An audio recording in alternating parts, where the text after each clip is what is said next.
Paris. City of love, romance, and dreams. So they say. I used to say it too.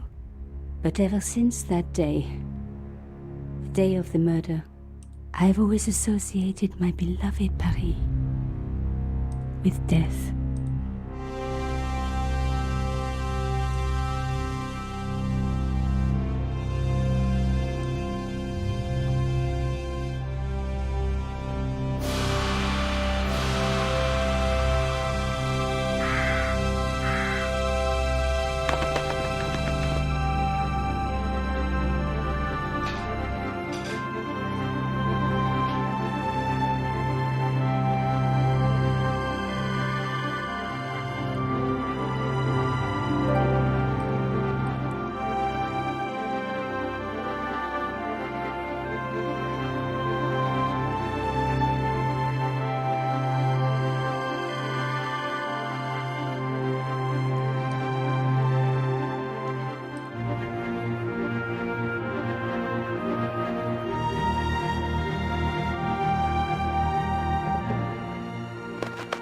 I was at home having a bath when my editor called.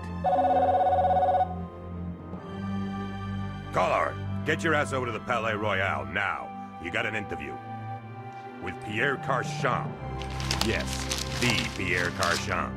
No photos, so leave your gear at home. He asked for you personally. Don't ask me why. Anyhow, this could be big, so if he makes a pass, don't forget. Just smile, say yes, and keep taking notes. So charming and so very apt. Pierre Carchon was a media king, a national hero, and one of the most infamous adulterers in Europe. He and his wife Imelda were just one step down from royalty. Whoa, I hate mimes, but unless you humor them, they don't go away.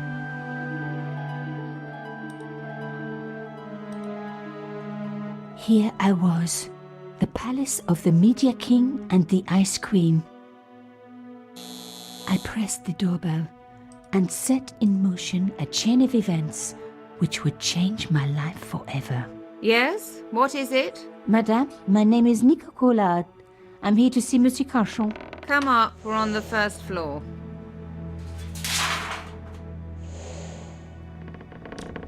Madame Carchon, it's a pleasure to meet you. Yes, I'm sure. The Ice Queen was certainly living up to her reputation.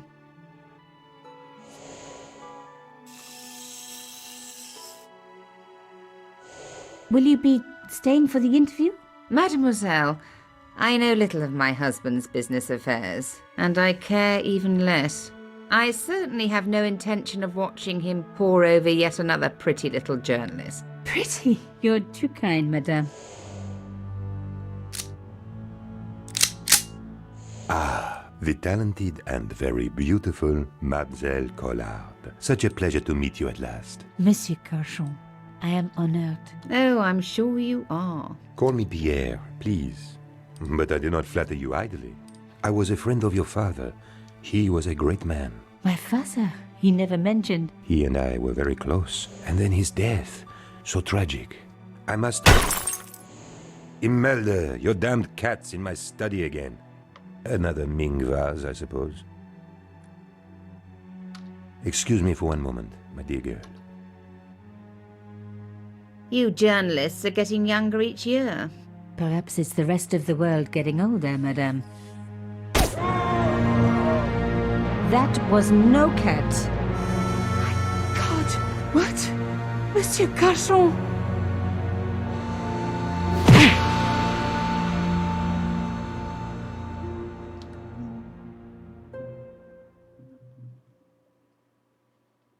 He's dead. I must call the police. You'd better stay here. There was a man. It was the mime. Do you think he... Well, I believe we can rule out suicide, don't you? No wonder they called her the Ice Queen. She would have been top of my list of suspects if I hadn't seen the attacker myself. And if I hadn't come across a couple of murders just like this already. One of the most important men in Europe murdered And here was I, Nico Coulard, alone at the scene of the crime. Should I wait for the cops? Or start my own investigation? It was a no-brainer.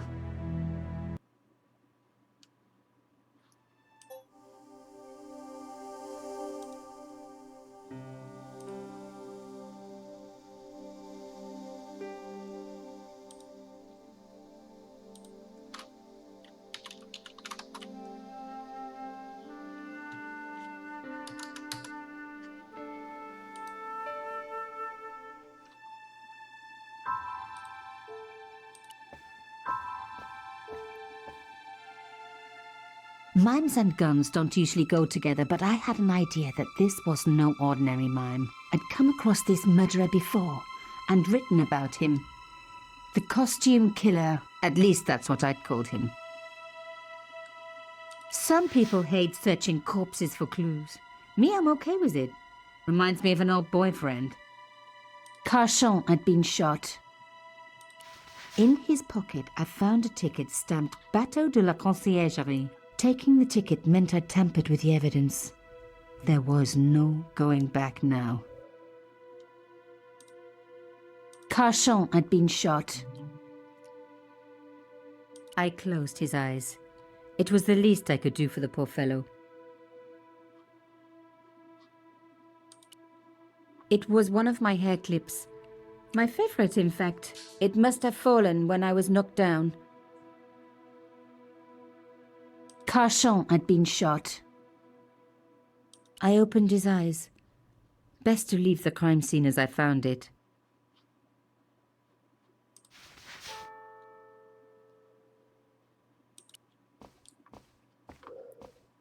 The bookcase was filled with obscure first editions. A bust of Pierre Carchon, humble servant of La France.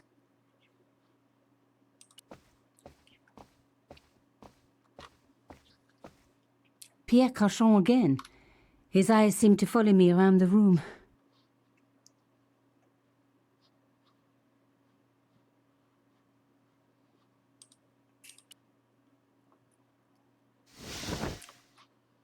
A small round piece of glass had been cut out of the pane. This was a professional job.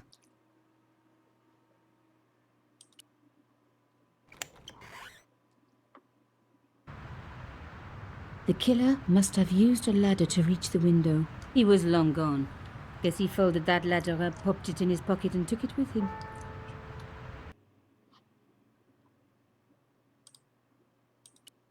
I didn't want to cut myself and leave blood on the glass. Call me old-fashioned, but I like to keep my DNA to myself.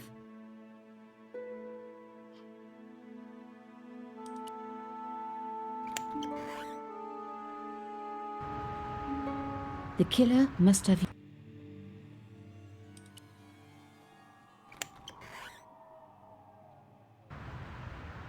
The killer... The police could turn up at any minute. Somewhere there were clues to the murder, and I needed to find them. A Louis XIV table with an antique cloth. Imelda had taste. But hey, with a husband that rich, taste is easy. A medieval pageant. Original, no doubt. The tapestry must have cost a fortune. I reckoned that cloth might just turn out to be useful.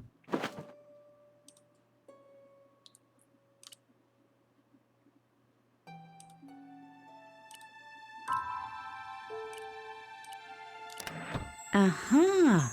Nico, you are just so damn good at this. Instead of comforting Imelda, I was ransacking her flat.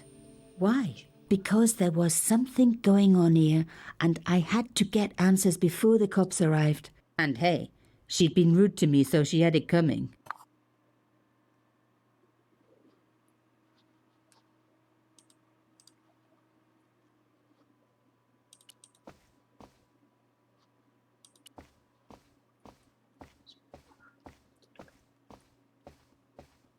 A bust of Pierre Carchon.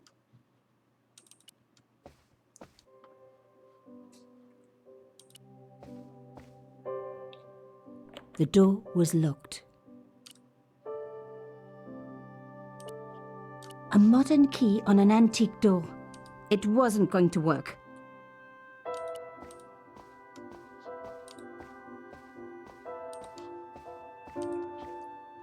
Imelda had talent, but I certainly wasn't going to tell her that. It was a tube of acrylic paint. French ultramarine. Just the color I was after for my bathroom. I'm sorry, I have to go. Someone is... Young lady, what are you doing? Oh, this paint. It's my favorite color. For God's sake, keep the damn stuff.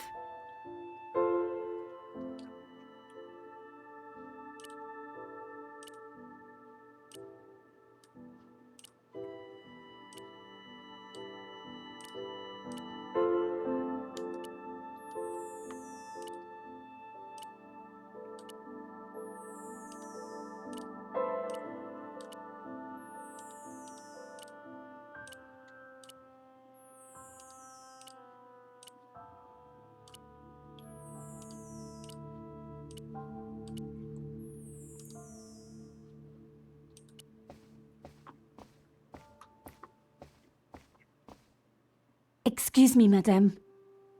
Yes? Why would a mime want to kill your husband? Pierre had plenty of enemies. Half the husbands in Paris for a start.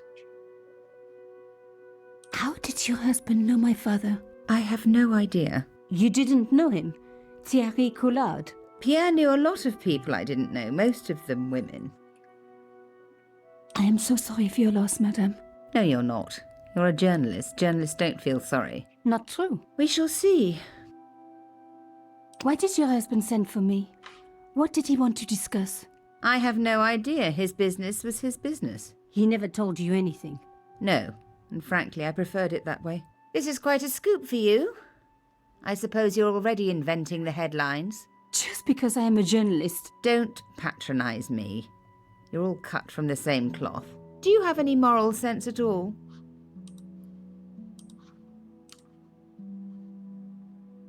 I certainly don't let it get in the way of a good story. I admire your loyalty to your profession.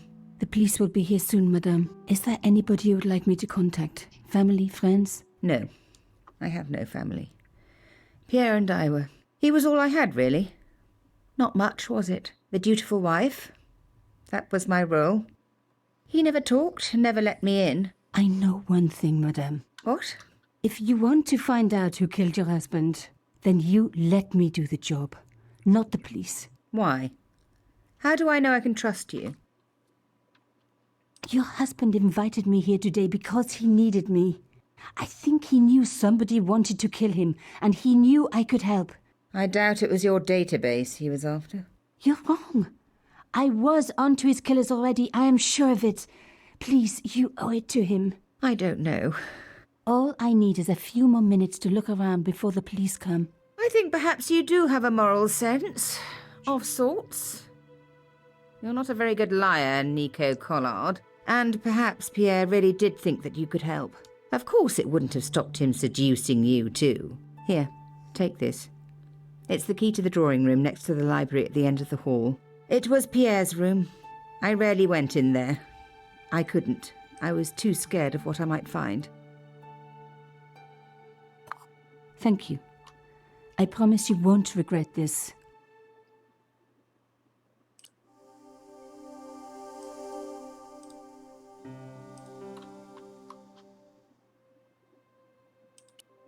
There was no one I needed to phone. Not until I had solved this case.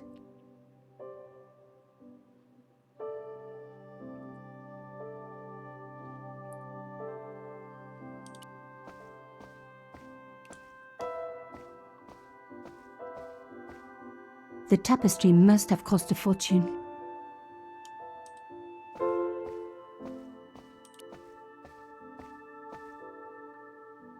The door was locked.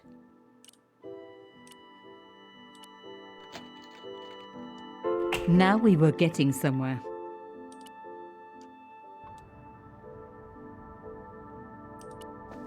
I didn't need the lights on. It was light enough already. The painting showed the Cachons together, in love. As the poet said, the past is a different country. Or did I read that in a fortune cookie? The painting was attached. There was the very faintest of clicks.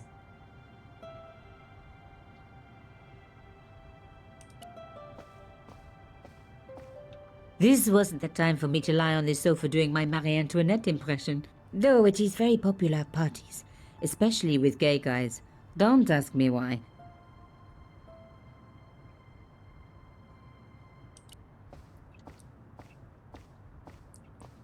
As expected, the desk was yet another priceless antique. Yawn. The blotter and in tray had clearly been placed with mathematical precision. I didn't want to take the tray, but I knew that I could use it.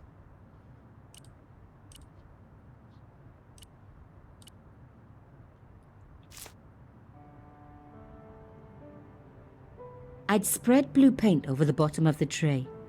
It was ruined. I was a very bad girl, but also quite a clever one. I didn't want to. In a way, I was going back to art school.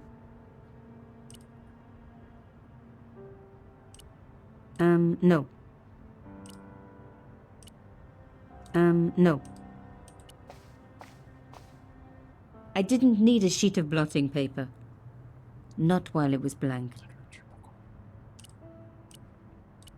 No. I didn't want to take the tray, but I knew in a way I was going back to. I didn't want to take the. In a way, I was going back. My heart skipped a beat. It was a carved elephant. But not just any carved elephant. It had been made by my father. I knew for certain because in my apartment I had its exact twin, carved into a box he had made. So Cachon had known my father. They really must have been friends. I decided to take the carved elephant. It clearly meant nothing to Imelda.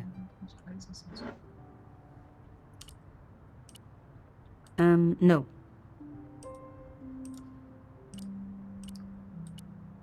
No.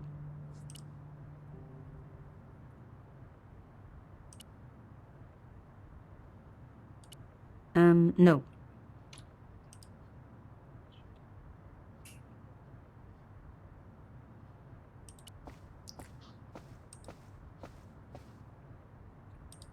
Locked. Not surprising, really.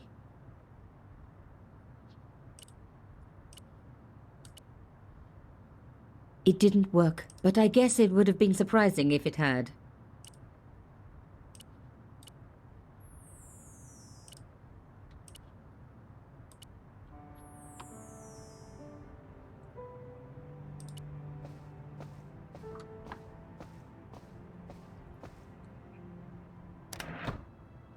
Behind the picture was a safe.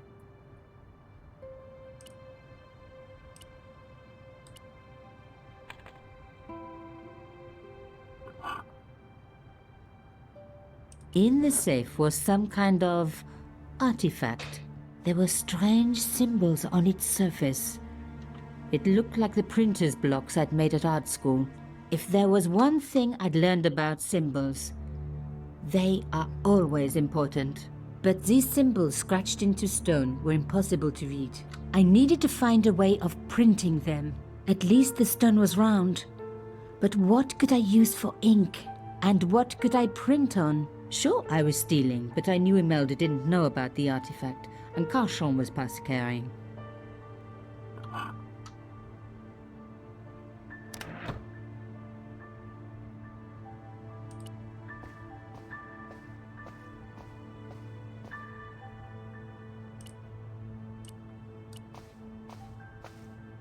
The blotter was flat already. Rolling the cylinder across it would achieve nothing.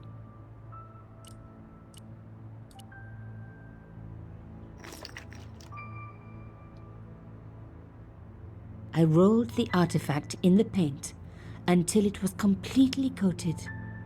An antique tray with paint spread all over it. Not a lot I could do with that.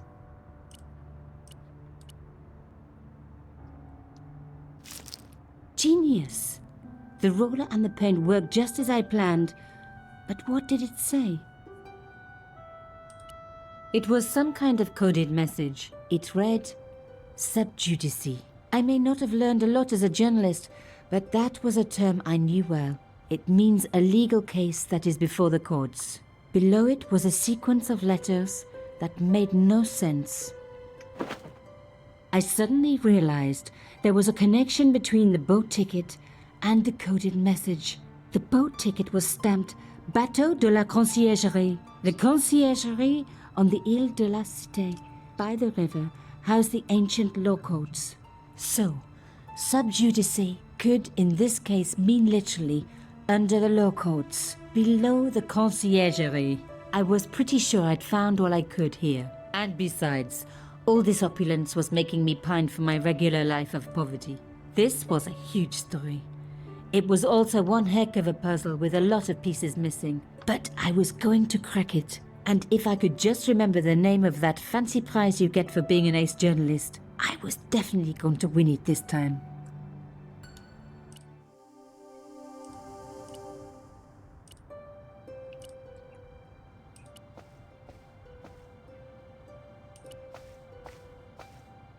I didn't need to take the leather holder with me.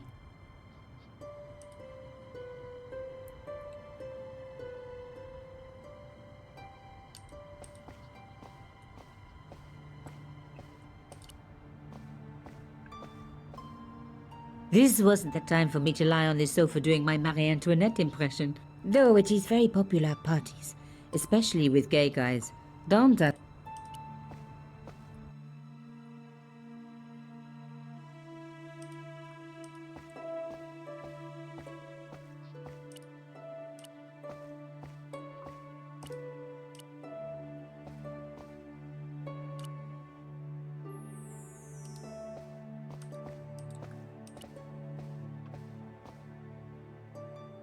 Did you find anything useful? This carving. Do you know anything about it? It was Pierre's. What does the statue have to do with... Please, I need to know. He was given it by a friend, something to do with Africa. He never explained any more. No, but I think it was important to him, always on display. Why? It was carved by my father. Oh, I see. I didn't know. Imelda, I will do everything I can to find the killer. Thank you, my dear. And if the police ask, Don't worry. You were never here. sub judice was the key. I was going to have to find a way under the Conciergerie. I decided to head straight for the quayside on the Ile de la Cité. If there was a way of getting under the Conciergerie, it would have to be from there. Carchon wasn't the type for messing about on the river. He was up to something down here. Something that got him killed.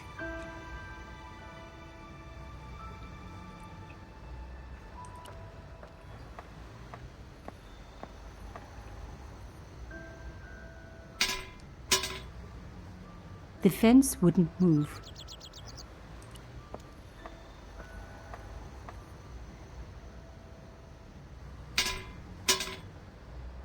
This fence wouldn't move either.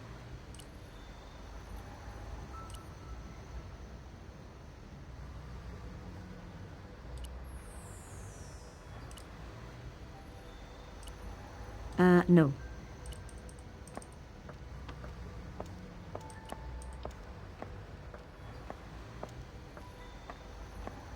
An old boyfriend of mine owned a barge once. Dampest relationship I ever had. In every way.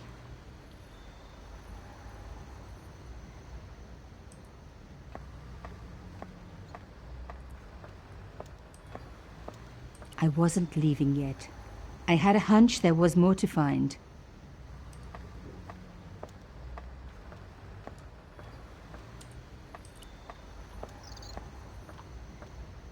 The cross looked familiar. I'd seen it before. It was embroidered on the lace cloth I'd picked up at Carchon's apartment. I knew I was on the right track. The cross...